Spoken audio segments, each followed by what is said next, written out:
प्राचीन भारत की बात है। मगध राज्य के एक घने जंगल में एक भयानक डाकू रहता था जिसका नाम था अंगुलीमाल। उसका नाम सुनते ही लोग कांप उठते थे।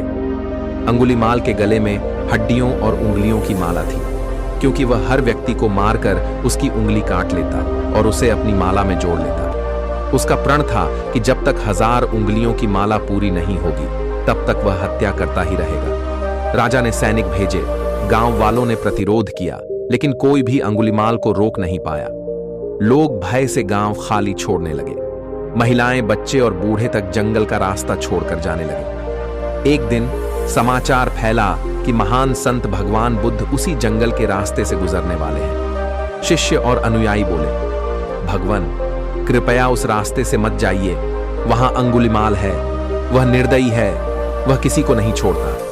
पर बुद्ध मुस्कुराए और बोले, यदि मैं स्वयं डर कर रास्ता बदल दूं तो संसार को निर्भयता कैसे सिखा पाऊंगा।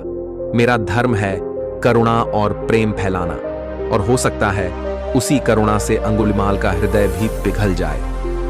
बुद्ध शांत भाव से जंगल की ओर बढ़े।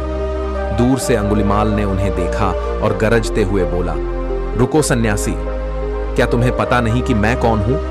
मैं अंगुलीमाल हूं जिसने सैकड़ों को मारा है। अब तुम्हारी बारी है, मैं तुम्हारी उंगली काटकर अपनी माला में जोड़ूंगा। उसने अपनी तलवार उठाई और बुद्ध की ओर दौड़ा। पर आश्चर्य, चाहे जितना तेज दौड़े वह बुद्ध के पास पहुंच ही न सका। वह जितना आगे बढ़ता बुद्ध उतने ही शांति से कुछ कदम आगे बढ़ जाते। थककर अंगुलीमाल चिल्लाया, रुको, तुम क्यों नहीं रुकते? क्या तुम मुझसे डरते हो? बुद्ध शांत स्वर में बोले, अंगुलीमाल, मैं रुक चुका हूं। मैं हिंसा, द्वेष और क्रोध से रुक चुका हूं। अब तुम्हें रुकना होगा। ये शब्द तीर की तरह अंगुलीमाल के हृदय में उतर गए। उसने कभी ऐसा व्यक्ति नहीं देखा था जो उससे न डरे, बल्कि उसे करुणा से देखे। उसके भीतर द्वंद्व शुरू हो गया। उसने सोचा, यह साधु निर्भय क्यों है? यह भाग क्यों नहीं रहा? क्या सचमुच करुणा इतनी शक्तिशाली है? धीरे धीरे उसका हृदय पिघलने लगा। उसने तलवार नीचे फेंक दी और बुद्ध के चरणों में गिरकर बोला, भंते, मैं अपराधी हूं। मैंने असंख्य हत्याएं की हैं। क्या मेरे जैसे पापी को मुक्ति मिल सकती है?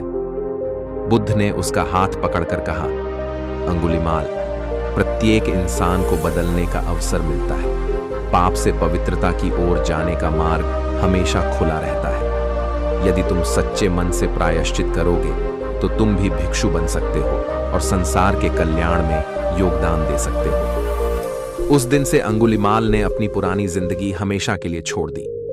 वह बुद्ध के संघ में शामिल हो गया। अब उसके गले में उंगलियों की माला नहीं थी, बल्कि भिक्षा पात्र और साधु का वस्त्र था। वह वही डाकू जो कभी हत्या करके डर फैलाता था, अब करुणा और दया का उपदेश देकर लोगों के हृदय जीतने लगा। कहानी की सीख यह प्रसंग हमें सिखाता है कि सबसे कठोर हृदय भी करुणा और प्रेम से बदल सकता है। क्रोध का उत्तर क्रोध से नहीं, शांति से दिया जाना चाहिए। और यह कि अतीत चाहे कितना भी बुरा क्यों ना हो, सही मार्ग पर चलकर भविष्य को बदला जा सकता है। अगर आपको यह बुद्ध की शिक्षा पसंद आई हो तो इस वीडियो को लाइक करें, कमेंट में अपनी सीख लिखें और चैनल को सब्सक्राइब करें ताकि हम और कहानियां आपके लिए ला सकें।